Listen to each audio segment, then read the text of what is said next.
Team Western Highlands announces cancellation. Minister shares plans to modernize public transport. And authorities on Manus say diplomacy strained.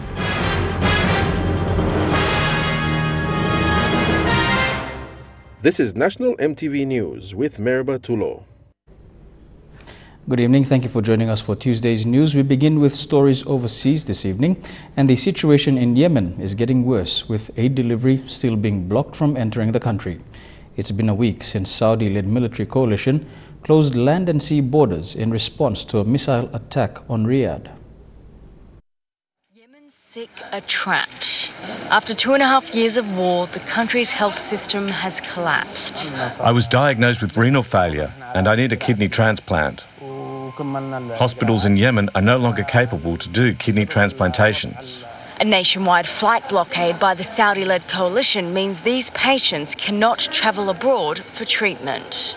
In the past year, 10,000 patients in the rebel-held north died waiting for medical care. Sadly, now with the closure of all the airports and other ports, it has shut off all safety doors to save sick people. That has led to a vast increase in our death toll. Yesterday at Al Sabin Hospital in downtown Sana'a, more than a dozen emaciated babies and toddlers were receiving treatment in the malnutrition ward. Before the blockade, 7 million people in Yemen were already on the brink of famine, with more than 20 million reliant on food aid. And while planes have stopped landing at Yemen's airports, they haven't stopped dropping bombs.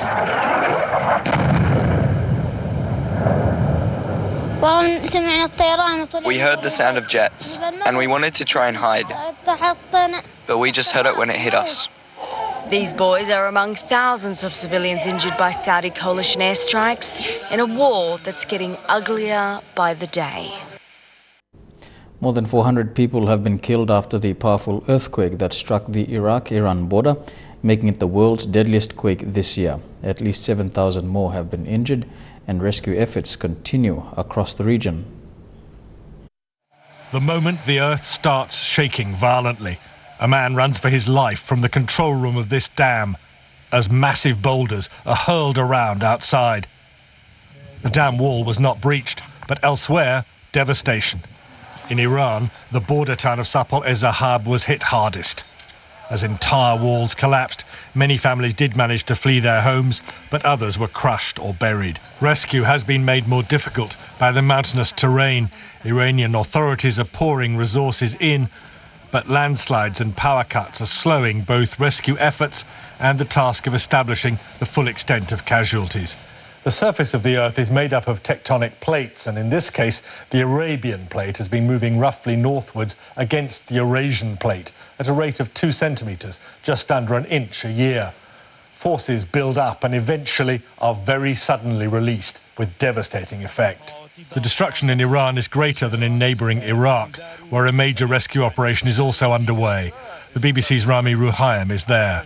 This area is one of the hardest hit in Iraq by Sunday's earthquake. We're told 7 people were inside this home when it collapsed. 2 of them were killed and others were injured. For the survivors, nighttime is the toughest. In rapidly falling temperatures, families are huddled around fires. Even where buildings are intact, fear of aftershocks will keep people outdoors. World leaders all got a little bit awkward in the Philippines when they took part in the ASEAN summit ritual that would be the crossover handshake. Please take your seats. Thank you. It wasn't exactly the Thrilla in Manila, but this star-studded international lineup led by President Trump gave the audience something they will never forget. Your Majesty, Your Excellencies, please look at the camera and give us your brightest smile. But smiles turned to stranger things. And now for the ASEAN handshake. Right over left in 1, 2, and 3. The ritual crossover handshake to express friendship and comfort shook Trump up instead. It was a hand too far, with the Vietnamese Prime Minister on his right and the Philippines President Duterte on his left. Twitter erupted. "What the hell is happening?" wrote one viewer. Another said, "Good luck to whoever has 3 weeks to get this regional production of Mamma Mia into shape." Headlines shouted Trump was befuddled in an awkward group handshake, straining with an odd grimace on his face. It has been called truck face, the same grimace he launched in the driver's seat of a big rig at the White House. So what went wrong? His height made a difference. The spacing between him and the others made a difference. His inability to be flexible enough to move his arms in this position made a difference. On this world stage, Trump was outfoxed by Russia, whose prime minister declined to cross over. Proof of no collusion, at least on one night in Manila. And you're with National EMTV News. We go for a break now, and when we come back, stories making headlines on the home front. Stay tuned.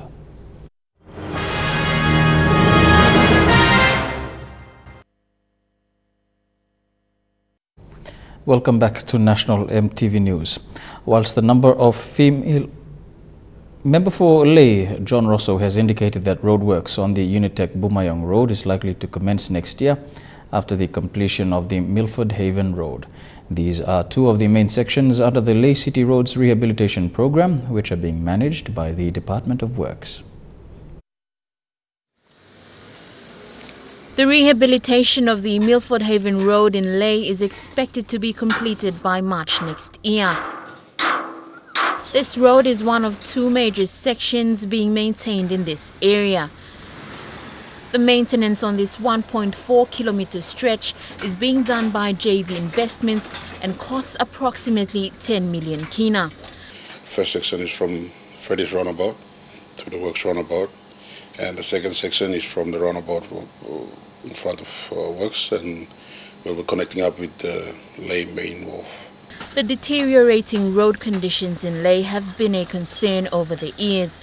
Whilst work is being conducted here, there are several other roads in the city that need attention. One of these roads is a section of the Independence Drive from Unitec to Bumayong. Member for Lay John Rosso indicated in a graduation ceremony last week that work is likely to commence on this stretch of road next year, with the assurance from the Secretary of the National Department of Works. So next year, sample work but start on the ceiling of the Unitec to Bumayong Road. So we have to work on massive drainage structures, and also the pavement has, it's deteriorated to a state where it has to be totally reconstructed. Lucy Kopana, National EMTV News, Lay.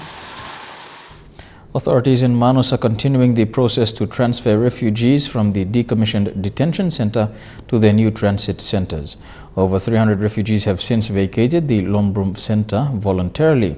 Authorities on the ground say the transferal exercise is slow. However, they will not be using force to move the refugees out.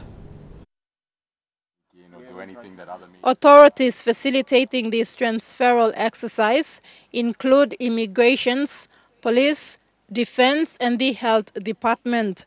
This morning, heads of those authorities met with the media for the first time and gave updates on the progress of the transferals.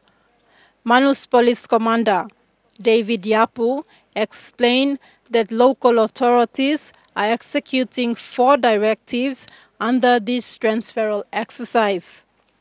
We have our roles and responsibilities, and they are, number 1, we are implementing the national government directives for the closure of the MRPC and the relocation of the refugees to their new locations.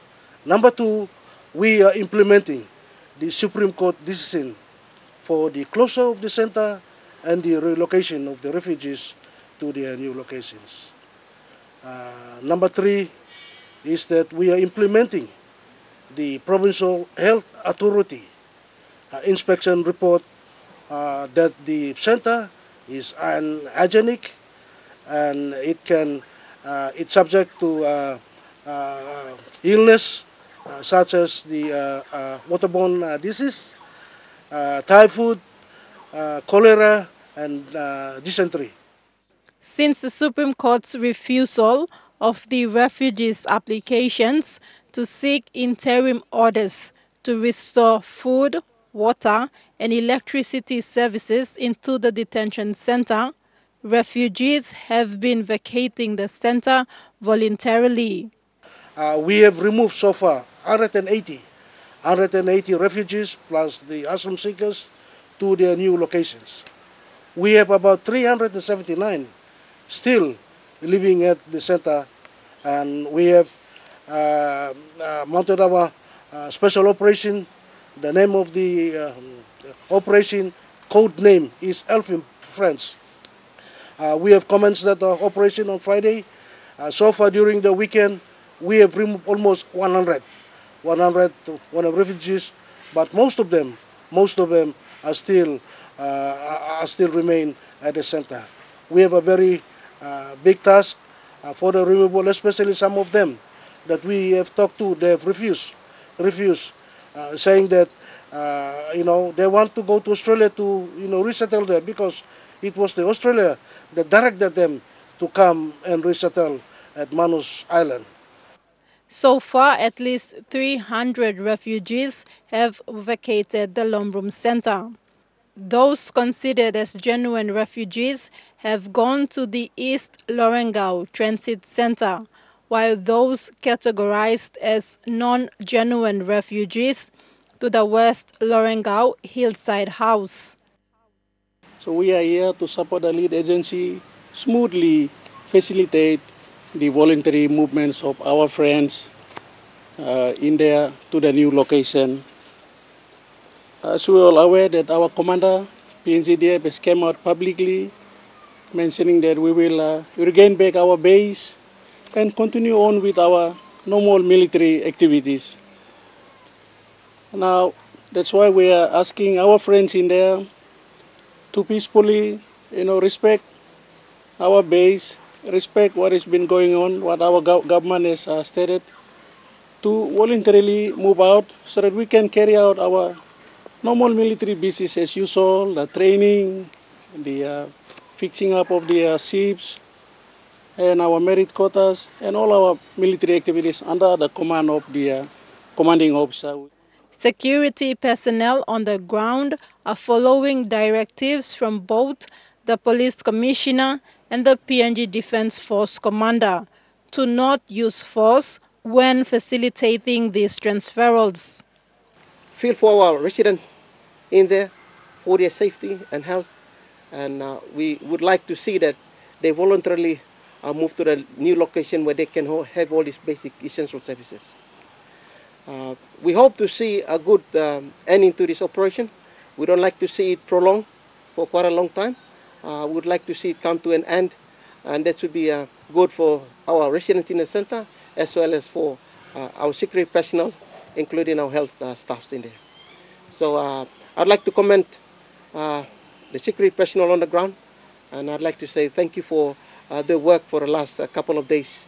Tekla Gunga, National EMTV News, Lorengau. Whilst the number of female entrepreneurs has increased in recent years, there is still more to do to create an environment where women can openly share their business ideas. The Women's Business Resource Center is a place that offers this environment for budding entrepreneurs to innovate, network and empower themselves and ultimately get their business ideas off the ground and succeed. The WBRC celebrated its first year of operations today. Professional businesswomen as well as budding entrepreneurs gathered at the Women's Business Resource Center today to celebrate the first anniversary of this facility. Through support from the United States and Australian governments, this facility has come a long way since its inception in 2016. According to US Ambassador to PNG, Ambassador Catherine Herbert-Gray, the support from the US was in line with its vision in empowering more Papua New Guinean women to become more independent economically, which in the long run would benefit communities. When you have more and more women working in your economy, it raises your GDP and it improves the quality of life for everyone, including family members.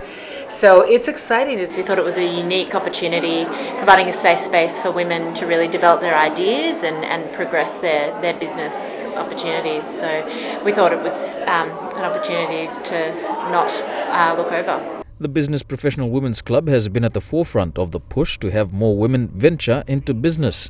And with the first anniversary of this resource center, BPW also used the opportunity to highlight its white paper, which according to BPW Vice President Valentina Kaman, is being viewed as a practical action plan in encouraging more women to become entrepreneurs.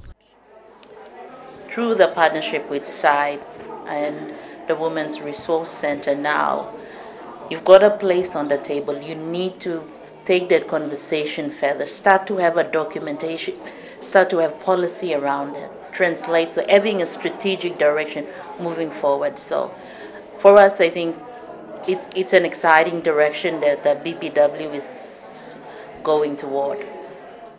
In a country as complex as Papua New Guinea, where traditional practices are still held in high regard, there are still challenges in getting more women who have great business ideas to take the leap in utilizing such a facility to better their success. But there is still hope. It's a club that's affiliated to a global federation, but what we recognize for Papua New Guinea was education, getting the building blocks right, and that's where much of the focus was around scholarships. So long as we get our girls providing that scholarship for them to access education. So in that way, in terms of empowering one individual, and that's been the journey, that's been the focus for BPW for several number of years. And now we'll look at the finance news. The kina closed unchanged at 0.3115 US dollars in the interbank market. At Bank South Pacific, your kina was buying 0.304 US dollars, 0.3956 Australian dollars, 0.2569 euro and 34.18 Japanese yen. Looking at commodity prices at New York close, gold is trading lower, coffee, cocoa and copra closed lower. Palm oil is closed lower, crude oil is trading lower and copper closed the day lower. And on the stock markets, the Dow Jones closed 17 points higher, the ASX is down 53 points and the All Ordinaries closed 48 points lower. Here with National EMTV News. When we come back, more of today's top stories. Stay tuned.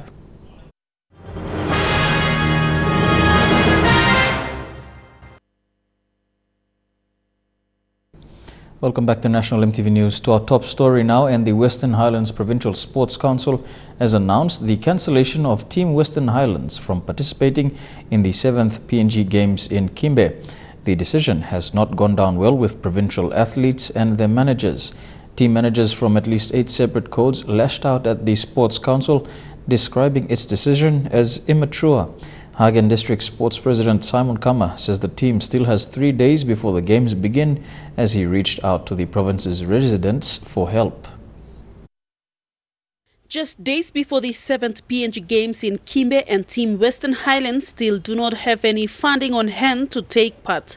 The Provincial Sports Council announced to the media that Team Western Highlands will not take part due to the current economic crisis PNG is facing. However, Hagen District Sports Council President Simon Kama said the team has been training for the last 3 years and the Sports Council should have been budgeting and planning toward the event during that time. Kama says if the team won't be traveling to Kimbe, it will be a disgrace to the 3rd largest city of the country. Have let us down big time, and we cannot be able to blame the economic crisis that is pulling us back.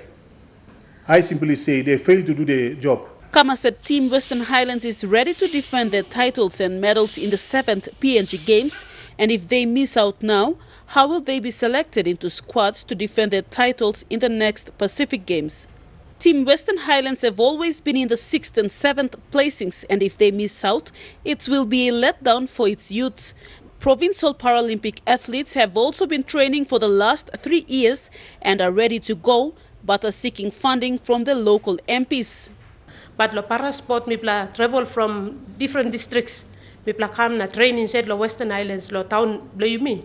Emi a bit costly lo mi pla go come na life emi too hard. Where cost bla all gesadin em hard na all wheelchairs na crutches mi pla pain hard lo go come na. Appealing to my member, Honorable Coach Trabi, if he could come in at a last minute at 3 days or remaining so that he can assist. Last month, in a separate press conference, Sports Council Chairman Stephen Mokai and Team Western Highlands manager Peter Nepil promised they will still not cancel the team even if there is no funding. They promised to trim down the number of athletes traveling. However, in the 11th hour, it seems things have changed. Kickboxing team manager Thomas Kara said the decision to cancel the team is like a slap to their faces despite their hectic training. If education is not doing enough for the kids with sports coming in, long, Plan B for Team Western Highlands is to at least send 8 representatives to Kimbe. However, they are still appealing to kind hearts and local MPs to come to the aid before the end of the week. Vasinata Yama, National EMTV News, Mount Hagen. The government is seriously looking at improving the public transport system. Transport Minister Wesley Nukund said the plan is to modernize public transport services, where taxis and buses will be managed by a private company with strict rules and regulations for service providers as well as users. Transport Minister Wesley Nukund announced that the department is currently looking into improving public transport services. With so many issues affecting PMV owners and public transport users, plans are afoot to put an end to the troubles. We have a plan. We have a national transport strategy. We have a plan. And it's part of the plan that we are trying to sort of modernize the public transport system in the country. So the public must understand that the Transport Department has a plan for public transport in the country. He says for years, taxis and bus drivers have caused inconvenience to students and workers using public transport. So right now you see that the taxis, they are blue and green and all kinds of taxis around. And we need to change. And we can't continue to do that. And then the buses, you see, there are so many buses. But most of them you see have some defects. But we need to, it's about time we change. So that, we are a developing country. The face of the city has changed completely over the last 5 years. And you see all the roads and everything. And the face of the city has changed. So we have to change the public transport system in the country as well. Starting with taxis, buses. With PNG hosting the APEC 2018 summit, Minister Nukund says there is no better time to fix our public transport services to match first world countries. Our transport system must be the same as others. So our transport system must be equal to Indonesia, Malaysia, Singapore and Australia. So if they can do that, why not we? It's just that we have not started. We have been talking a lot. We wait for the buses to go on strike, or we wait for the taxis to go on strike, or we wait for something to happen and then we start jumping up and down. When the situation cools down, we just let everything go. Nukund says other issues taken into account in the plan are traffic rules, car registration, dealership, licensing and road user fees. The minister said one long-term goal of the Transport Department is to implement electronic service systems. Expressions of interest will be advertised for interested companies willing to run the country's public transport services. Godwin Eki, National EMTV News. Paradise Food and Beverages Limited has presented a 2-year scholarship for its Queen Emma chocolate brand ambassador, Miss Nyawali Twine. Miss Twine, who was crowned Miss Pacific Islands PNG on Saturday, said she owes her success to everyone who has worked hard to achieve the title. She says the scholarship has boosted her confidence and she will leave for Fiji on the 29th of this month to contest the Miss Pacific Island pageant in December. 23-year-old from Manusa, New Ireland, has been given an opportunity to further her studies in the field of medicine. Miss Twain, who had just graduated from UPNG with a diploma in medical laboratory, was presented with a 2-year scholarship to obtain her degree as a congratulatory gift from her major sponsor, Paradise Food and Beverages Limited. Nyali, in the next 2 to 3 years, helps her grow as a person and to become a significant person within Papua New Guinea. So congratulations, we're very proud. Chairlady for MPIP PNG Committee, Molly O'Rourke, said the pageant looks at empowering young women through education and the scholarship is a natural fit. I'd like to congratulate Nia, congratulate the Paradise Food and Beverages, the company, for giving this young woman, this young girl, an opportunity to pursue her goals and as you have said, to enhance herself and become somebody in the future. Ms. Twain said it was the first time a company has believed in her by sponsoring her to the pageant, and with this scholarship, she will live to represent PNG in the Pacific Island pageant with more confidence than when she started. For an organization to believe in me personally, that really did boosted my morale. It made me to realize that if a company could believe in me, then I have unlimited opportunities out there, and so I'd like to sincerely thank Paradise Food. Helen Sea, National EMTV News. Turning overseas now, the Myanmar military has released the results of an internal investigation in which it clears itself of blame over the Rohingya refugee crisis. It denies killing and raping civilians as well as burning villages, which contradicts reports from journalists in the field. A warning here, this exclusive CNN report is graphic and very disturbing. It's just a few hundred yards to safety. But it doesn't take long to see that something has gone very wrong. A woman's limp body is rushed through the no man's land between Bangladesh and Myanmar as anxious families wait to see what has happened. On this day, it is a husband and wife. The crowd says they were shot dead as they tried to leave Myanmar. They are among more than 600,000 Rohingya Muslims who have flooded this border to escape what the United Nations has called a textbook example of ethnic cleansing. Each, it seems, has a tale more harrowing than the next. Nur al-Haq says he fled a brutal massacre in his village of Tula Toli. My sons and daughters were shot on Thursday. I can't find them, he says. There's no one left. Haq claims local officials told residents it was safe to remain in the village. But that days later, the Myanmar military poured in and carried out a bloodbath. Please, someone kill me, he cries. This is God's will. Others who escaped Tula Toli tell a similar story. Rehana says the soldiers rounded them up on the riverbank and separated the men from the women. We couldn't escape. Many children were shot and they fell on their faces, she recalls. Those lying on the ground were picked up, chopped, and later they were thrown into the river. Cell phone footage given to CNN by Tula Toli residents appears to show the bodies of 3 children wash up on the shore as witnesses cry to God for mercy. CNN cannot confirm the authenticity of the video or verify the many accounts. Access to Rakhine State is heavily restricted.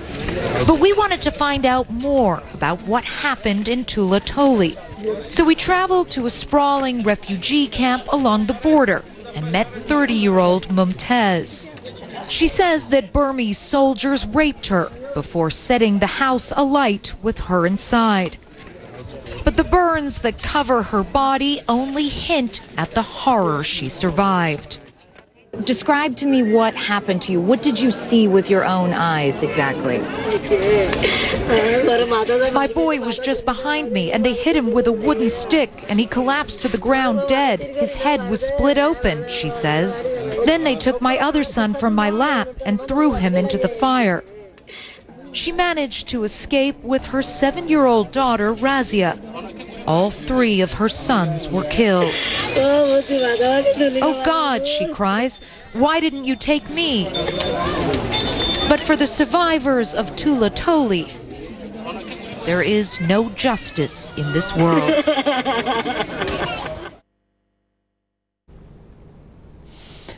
You're with National EMTV News. We go for a break now. When we come back, sporting updates in Trukai Sports. Stay tuned.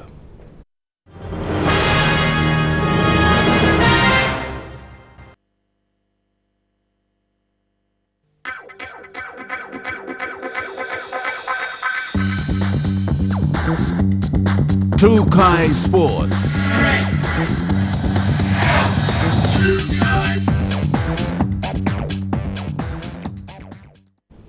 Welcome to Trukai Sports. We begin with the Rugby League World Cup, and PNG Kumul's coach Michael Marum has named his team for this weekend's quarter-final match against England.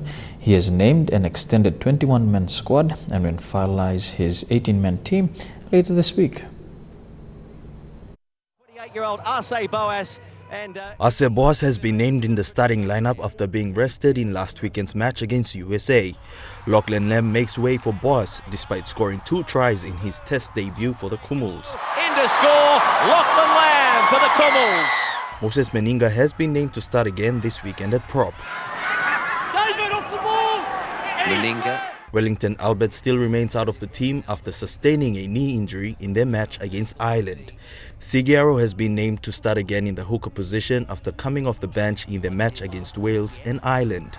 Sigiaro beats one.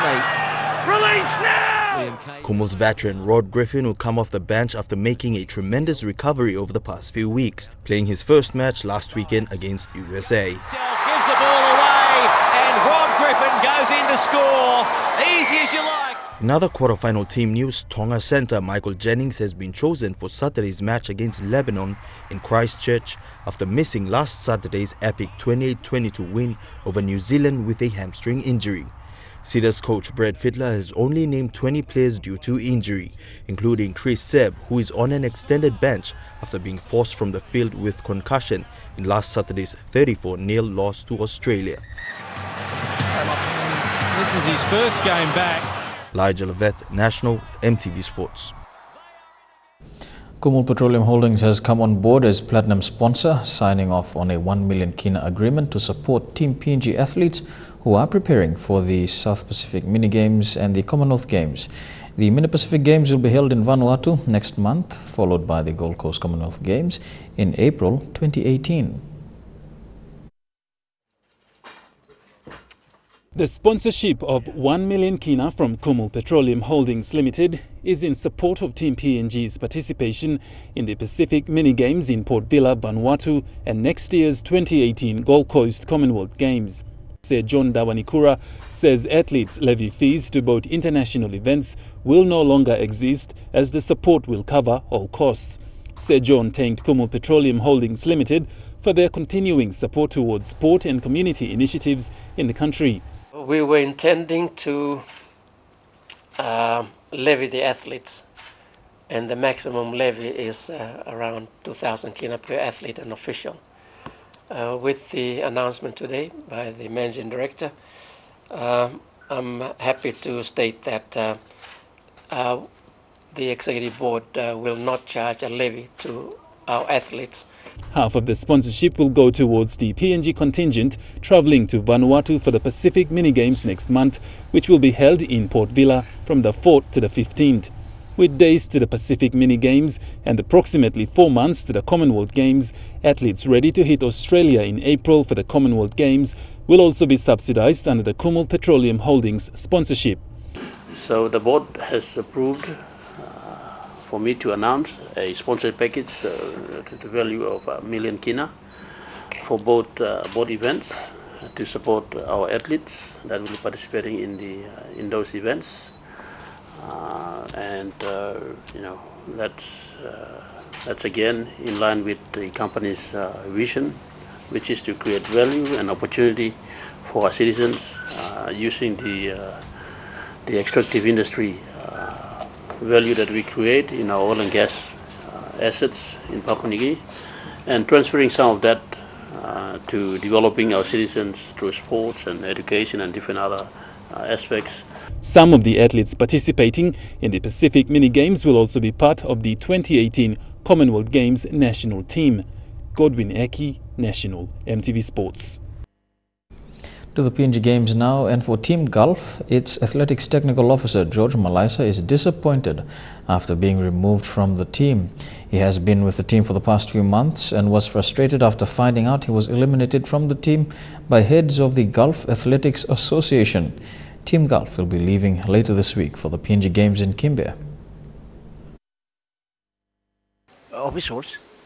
Officers have been selected in a way that whom they know, but really people who really put their weight at the back of athletics golf, especially the track itself, were all put off in the team. That's including Kerem High School teachers, people like Mr. Carrera, and Molau High School's Mr. Mohai, and I myself, as a technical officer for the team golf athletics, is also put off from the team, and they're getting whom they know. What the athletics is going now is run by Lily Tua. She's also the president for the Gulf Athletics Association, and she did the selections on her, what she wants and whom she knows.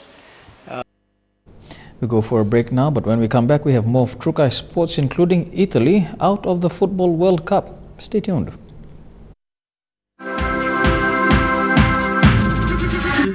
Trukai Sports. Welcome back to Trukai Sports. To football now, and Italy lost to Sweden today, failing to qualify for the World Cup for the first time since 1958. It is not easy being a football fan sometimes, and right now millions of Italian supporters are really hurting. What would once have seemed unthinkable has now actually happened. Italy will not be playing in the World Cup next year. This is a team that's played in every World Cup tournament since the early 1960s. They are one of the most successful in the history of the tournament, winning it 4 times, and their nickname, the Azzurri, is synonymous with football cool. But their qualification campaign was pretty average, and they've just lost in a 2-legged playoff against Sweden. Hoping that home advantage in Milan would make the difference, Italy dominated possession, but they just couldn't get the ball over the line, and they lost the tie 1-0 on aggregate. The players were absolutely distraught. World Cups come around only once every 4 years, so some may never get another chance to play in one, and for the legendary goalie Gianluigi Buffon, who was playing in his 175th game, this is the end of the road. He has announced his retirement. This is not at all how he would have wanted the story to end.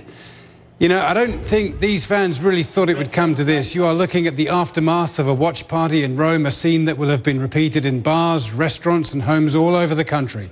Just 11 years ago, they were best in the world.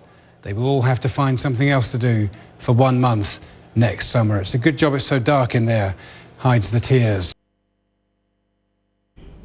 And Italy might be devastated by its World Cup exit, but Sweden's party is in full swing. Stunned the 4-time champions before letting the commentary team know all about it. A few of Sweden's players then celebrated by shaving their heads.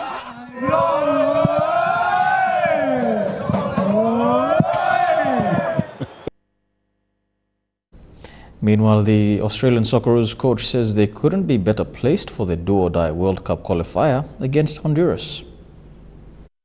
Has just wrapped up its final training session at ANZ Stadium, with more than 70,000 fans expected there tomorrow night. Everyone's fit and available, and you know, the feeling within the camp is that you know, we're ready for a big game tomorrow night, and hopefully getting the job done.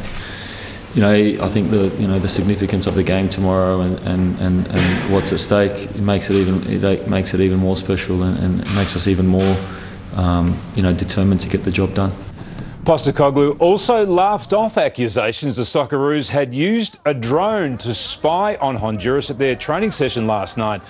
The drone was actually owned by a couple of local kids. And that's it for Trukai Sports. When we come back, the weather details for the next 24 hours. Stay tuned. Trukai Sports.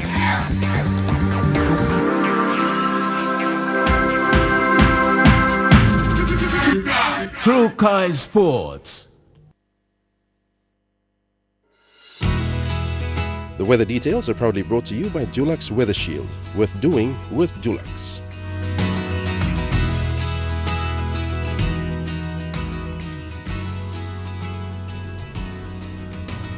A look at the weather forecast for the next 24 hours. In the southern region, Port Moresby and Daru, some showers and thunderstorms. Showers expected in Kerma and Alata, a shower or two for Popondetta. To the Momasi region, a shower or two in Leh, showers and rain expected in Wau, Medang, as well as in Vanimo, showers and thunderstorms for Urak. To the New Guinea Islands region, brief showers expected in Lorengau, Kimbe and Boka. A few showers as well in Kokpo and Rabaul, a shower or two in Kavieng. And in the Highlands region, the major centers Mount Hagen, Goroka, Kundiawa, Mendi and Wabeg, you can all expect some showers with early morning fog.